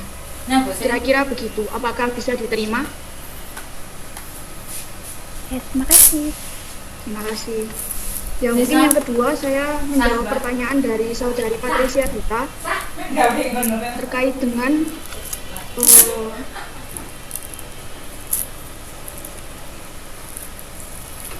yang tadi itu ya, pernikahan yang dinodai karena adanya perselingkuhan. Ya, kalau membahas tentang konteks ini, saya melihat 3 makna luhur dari perkawinan itu sendiri. Bagaimana bonum dalam perkawinan ada 3, yakni bonum prolis, yakni prokreatif, lalu juga bonum fides, yakni kesetiaan, dan bonum sacramentum, di mana kesatuan erat antara cinta sempurna Allah dan gereja, di mana perselingkuhan maupun penodaan dalam perkawinan gereja Katolik ini juga marak terjadi dan sering terjadi. Tetapi tanggapan dalam gereja Katolik tetap menjunjung tinggi secara konsisten pernikahan secara monogami. Jadi meskipun terjadi suatu luka maupun penodaan dalam hubungan pernikahannya, gereja Katolik tetap menjunjung tinggi bahwa pernikahan gereja Katolik itu sekali seumur hidup, monogami dan tak terceraikan kecuali maut yang memisahkan. Jadi secara tegas gereja Katolik tidak membolehkan adanya pisah secara sah dalam gereja Katolik. Kalau secara sipil saya rasa mungkin bisa terjadi, tetapi secara gereja Katolik itu tidak akan terjadi karena melihat bahwa 3 makna luhur dari bonum perkawinan ini memang dijunjung tinggi secara tegas dan konsisten oleh gereja Katolik. Kalaupun mau dibatalkan perkawinannya, itu pasti membutuhkan waktu yang lama dan juga sulit. Tetapi sejauh saya melihat ini, gereja Katolik memandang dan menjunjung secara tegas dan konsisten bahwa pernikahan gereja Katolik meskipun dilukai, dinodai, dan lain sebagainya, mungkin mereka hanya pisah ranjang, pisah rumah, dan mungkin tidak berkomunikasi, tetapi secara perkawinan yang sah, gereja Katolik tidak akan memisahkan perkawinan tersebut. Mungkin begitu. Terima kasih. Apakah bisa diterima?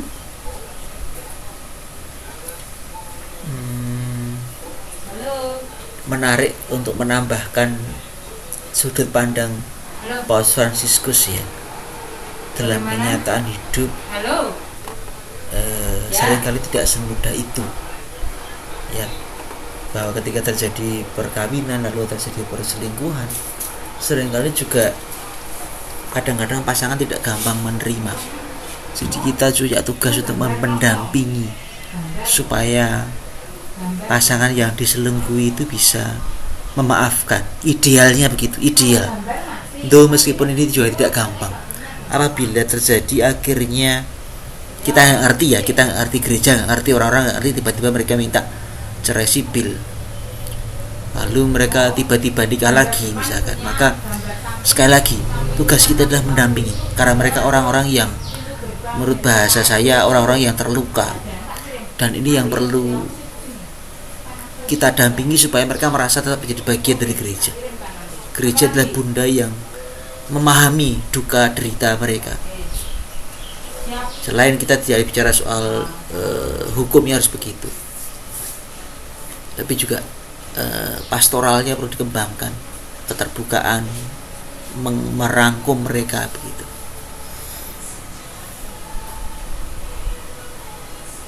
Bahkan kalau akhirnya sampai cerai dan kawin lagi ya, karena kadang-kadang tidak mudah menghadapi situasi seperti ini.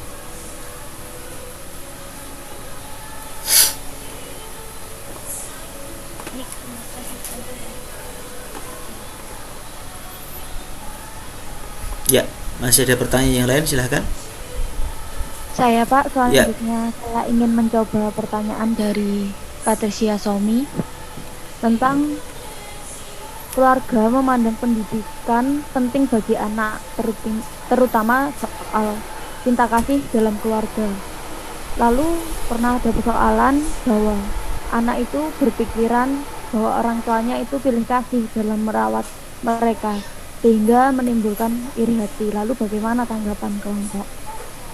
Dilihat dari persoalan ini, tentu mungkin dari teman-teman, tidak hanya saya sendiri pernah mengalami hal ini dan memandang bahwa cinta kasih orang tua kepada anaknya itu pilih kasih.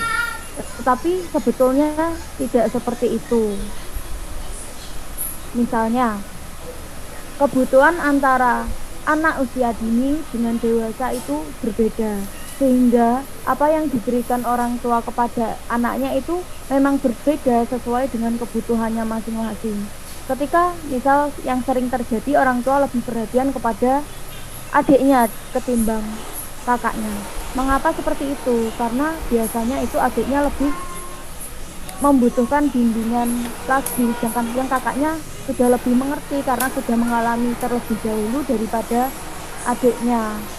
Nah, orang tua dalam hal ini itu perlu meluruskan pikiran anaknya bahwa mereka bukan pilih kasih, sehingga anak-anak itu tidak perlu iri hati karena apa yang diberikan orang tua itu memang sesuai dengan kebutuhan mereka, sesuai dengan usia mereka, seperti itu. Bagaimana kami?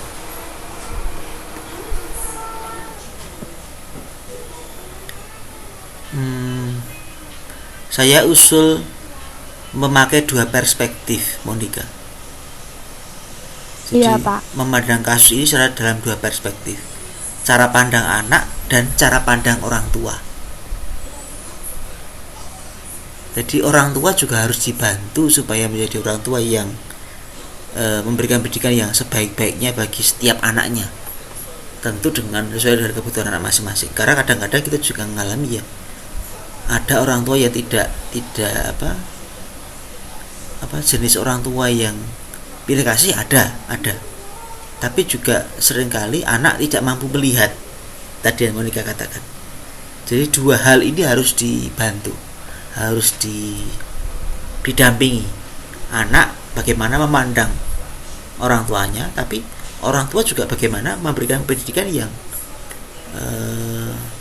seimbang sesuai dengan kebutuhan dan gaya masing-masing anak, sambil tetap memperhatikan anak-anak yang lain supaya tidak. Ambil contoh ketika ada keluarga punya anak 3, yang satu masih umur 5 tahun, yang satu umur 8 tahun, yang satu umur 15 tahun. Kalau semuanya disamakan nggak bisa. Kalau menurut teori pendidikan, suatu ketika si bapak atau si ibu harus salah satu ngajak anak yang 15 tahun bersendiri, dolan sendiri lalu ngobrol. dipisahkan dari dua anak yang lain. Tidak semuanya harus selalu bersama-sama dan bareng gitu. Nah, kadang-kadang orang tua juga tidak sadar bahwa dia telah membuat sesuatu yang membuat anak menjadi tidak terperhatikan. Maka kadang-kadang anak yang besar bisa merasa iri karena si anaknya yang kecil lebih diperhatikan adiknya, sementara dia sudah tidak diperhatikan lagi. Nah, macam-macam gini, ini kan soal perspektif ya, dan juga kadang-kadang ketidakmampuan orang tua untuk harusnya bagaimana. Kalau anak saya umur sekian, saya harus begini. Kalau anak saya Siti umur sekian, harusnya begini. Kan ini kadang-kadang tidak mampu. Makanya kita juga harus membantu mereka supaya mereka punya psikologi pendidikan tentang psikologi perkembangan, sehingga ngerti anak saya yang umur ini butuhnya ini, yang ini butuhnya ini, yang ini butuhnya ini, begitu. Itu kalau dari tambahan dari saya supaya perspektifnya imbang. Terima kasih Pak Resto. Bagaimana dari suami? Ya, terima kasih. Selanjutnya saya juga akan mencoba pertanyaan dari suami yang kedua tentang kemerosotan moral yang sangat tinggi. Bagaimana orang itu maunya bebas dan tidak terkekang, tidak mau terikat dengan ajaran gereja. Contohnya misal ada seorang yang tidak aborsi, pengennya itu bebas, kalau mau aborsi ya aborsi, tetapi karena dia Katolik merasa terikat dengan ajaran gereja sehingga dia tidak bisa melakukan aborsi itu. Mungkin menjadi kecewa karena keterikatan itu, dia kecewa lalu imannya semakin menurun. Kalau pemikirannya seperti ini, menurut saya memang ada perlu bimbingan khusus untuk orang yang berpikiran seperti ini, karena pada dasarnya aturan gereja atau hukum yang lain itu dibuat untuk kesejahteraan umum gereja ataupun memasukkan ajaran-ajaran Kristus supaya manusia itu tidak jatuh kembali ke dalam dosa.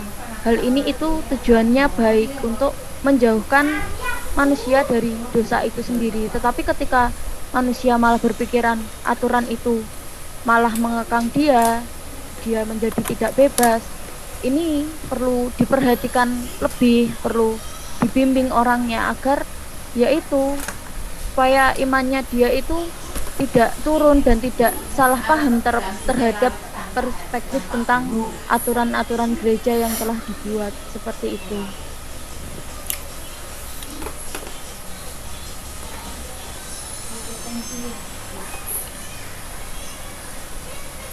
Bagaimana?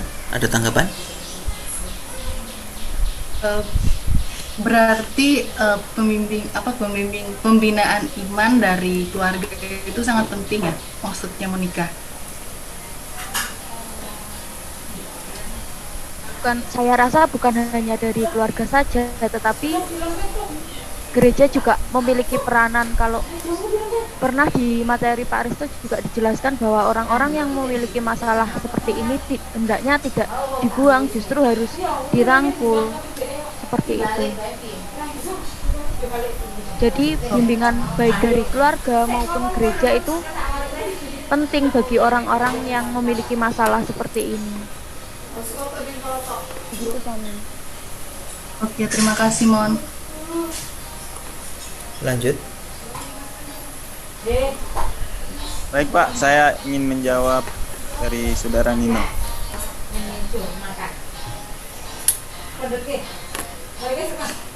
Pertanyaannya tadi, bagaimana tugas orang tua demi mencapai pendidikan anak yang lebih baik? Lalu yang kedua, bagaimana tanggapan kelompok ketika keluarga mengalami krisis kecemasan? Jelaskan. Untuk yang pertama, tugas orang tua itu sebagai pendidik utama dan pertama bagi anak. Tugas orang tua ialah membimbing anak dalam proses pendidikannya, memberikan perhatian dan mengapresiasi apa yang telah dilakukan anak dalam menempuh pendidikan, serta orang tua juga bisa membangun dan menjaga relasi yang baik antara orang tua dan anak. Lalu yang kedua, tanggapan kelompok ketika keluarga mengalami krisis dan kecemasan itu dari kami ialah merangkum keluarga ini dan membantu mencari solusi yang baik dalam menghadapi krisis kecemasan dalam keluarga serta membimbing dan menyemangati keluarga untuk terus berusaha mengatasi krisis ini bersama. Ya. Oke. Bagaimana Nindulius tentang yang ini? Sudah Pak. Oke. Berikutnya. Baik Pak, saya akan menjawab pertanyaan dari Rospolina mengenai bagaimana merasa anak sudah cukup, tetapi akhirnya mengandung, lalu karena mereka sudah memutuskan, maka kandungan digugurkan. Di sini yang pertama dalam ensiklik Humanae Vitae itu telah tertulis bahwa setiap persetubuhan atau hubungan antara suami dan istri harus terbuka akan adanya keturunan dan dilihat dari sudut suami istri. Kemudian tadi di dalam paham perkawinan menurut Paus Paulus ke-6 dalam ensikliknya Humanae Vitae, Paus Paulus ke-6 menolak segala macam bentuk abortus kecuali aborsi yang merupakan ada alasan-alasan tertentu yang dapat mengancam keselamatan jiwa antara ibu dan anak tersebut. Kemudian moralitas dalam aborsi itu tidak dapat dibenarkan karena moral umum yang menjunjung tinggi hak dasar manusia yaitu hak untuk hidup. Seperti itu, Rospolina. Lalu karena mereka tadi sudah membatasi kelahiran anak, terus kan itu tandanya mereka tidak mau punya anak lagi. Nah, karena harus menerima anak itu, lalu solusi apa yang akan mereka lakukan?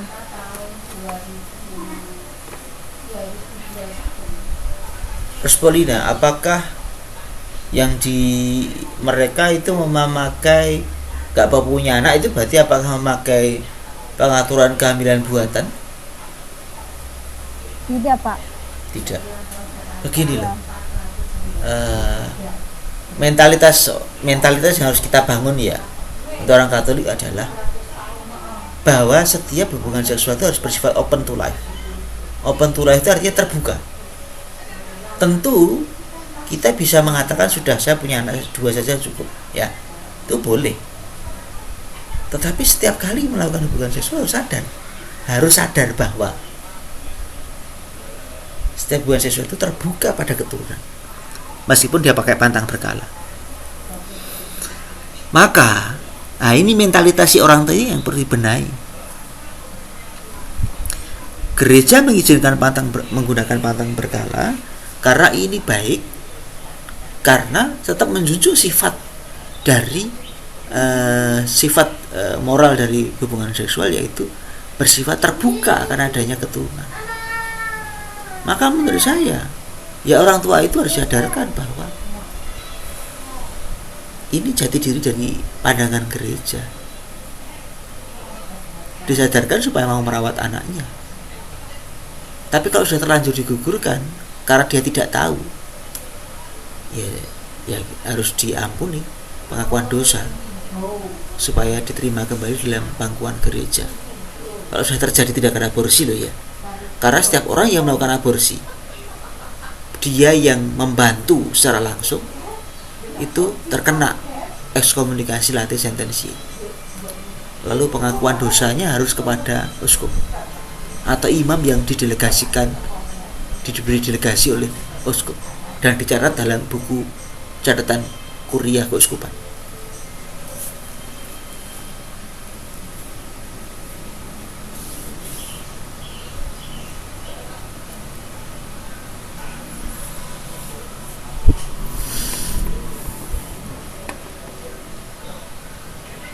Bagaimana Rospolina? Sudah Pak, sudah memahami. Terima kasih Pak. Ya. Berikutnya.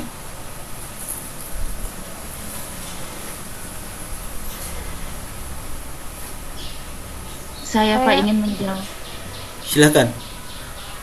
saya ingin menjawab pertanyaan Silakan. Polina yang ketiga mengenai seorang anak yang mempunyai latar belakang sering dimanja orang tuanya sehingga ia melakukan sesuatu hal yang membuat orangnya itu marah. Kalau menurut saya dari pertanyaan ini mungkin ada yang pernah nonton filmnya Little Mom. Dari film itu saya nonton dari film itu saya mempunyai kayak pemikiran sendiri kalau di film itu kan dia mempunyai anak perempuan satu-satunya dan anaknya itu hamil di luar nikah dan anaknya itu sebenarnya masih sekolah. Di situ tanggapan saya lebih mengesannya itu dari orang tuanya, tanggapan orang tuanya itu ketika anaknya itu berusaha menceritakan bahwa ia mengalami masalah itu dan orang tuanya ini kayak seperti menjawab bahwa untuk mencari solusi bagaimana untuk bisa kamu ke depannya lagi untuk yang lebih baik lagi, bukan malah anaknya ini dimarahin atau dimaki-maki seperti itu. Karena di sini saya juga memahami tentang paham perkawinan Paulus Familiaris Consortio, yaitu tentang kebutuhan untuk memahami situasi. Dari sini setiap manusia atau setiap orang tua itu pasti menginginkan anaknya itu yang lebih baik, yang pastinya anaknya itu supaya anaknya ini tidak terjerat dari lingkungan yang bisa menjatuhkan dia. Mungkin dari situasi keluarga masa kini, yaitu negatif dan positif. Situasi positifnya itu kesadaran akan kebebasan dan perhatian yang semakin besar terhadap kualitas relasi dan dalam perkawinan. Mungkin itu dalam kehidupan mereka di dalam perkawinan orang tuanya itu perlu diulas lagi mengenai bagaimana supaya saya bisa menerima anak saya walaupun dia melakukan hal-hal yang membuat keluarga ini malu. Entah anaknya itu bisa dibimbing, dirangkul supaya apa yang kamu lakukan ini sebuah kesalahan yang tidak sepele seperti itu. Bagaimana Rospolina? Begini, tadi kan pertanyaan saya itu ketika anak itu melakukan kesalahan lalu ditegur sama orang tuanya, tapi anak itu tidak menerima teguran dari orang tuanya itu. Lalu karena teguran itu berbentuk halus gitu. Tapi karena anak itu tidak terbiasa ditegur, jadinya dia tidak bisa menerima setiap kali dia ditegur gitu. Terus itu bagaimana? Kalau itu mungkin orang tua bisa ya seperti yang saya katakan tadi, orang tua bisa merangkul anak itu, seperti kayak orang tua biasanya mengambil hati anaknya, bagaimana ia mengucapkan dalam sebuah kata-katanya itu mungkin lebih kayak seperti dikoreksi lagi, bagaimana supaya anaknya ini bisa menerima lagi. Mungkin orang tua untuk kita seperti misalnya kalau saya sebagai orang tua, saya harus bisa masuk ke dalam kepribadian atau anak saya ini untuk bisa memahami bahwa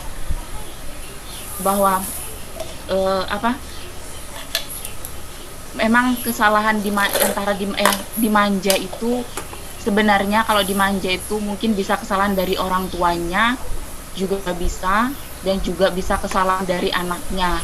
Kalau dari anaknya itu misalnya seperti yang saya pernah alami, saya bertemu dengan anak kecil yang dimana dia itu apa-apa itu selalu minta diturutin, selalu diturutin, dan orang tuanya ini juga dia selalu memberi entah entah itu hal-hal yang kecil atau yang besar dari itu.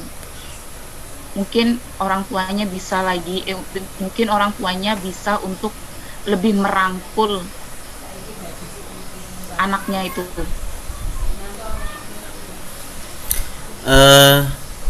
Kalau saya usul itu namanya anak yang over afeksi. Dia terlalu disayang oleh orang tuanya, maka ini bisa menjadi kelainan psikologis. Usul saya bawa saja ke konselor supaya anak ini mampu memahami apa sih arti peringatan, apa artinya ditegur dan segala macam itu. Karena ini salah psikologinya, didikannya. Orang tua juga harus dibantu supaya memahami bahwa mendidik itu juga berarti kadang-kadang sejak kecil juga bisa memberikan didikan, seperti di Amoris Laetitia kan dikatakan begitu. Sanksi didikan itu penting juga, tapi untuk perkembangan. Itu kalau saya.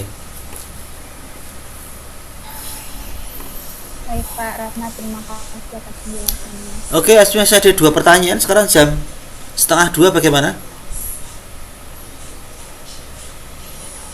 Sedikit mau meluruskan tentang pemahaman dari Rospolina, sepertinya agak salah paham. Yang tentang pertanyaan nomor 2, pernikahan cukup sipil saja. Gimana? Kalau ini kayaknya Rospolina salah paham. Di sini Rospolina coba dilihat lagi pada materi paham perkawinan Paus Yohanes Paulus II Familias Consortio pada bagian 7.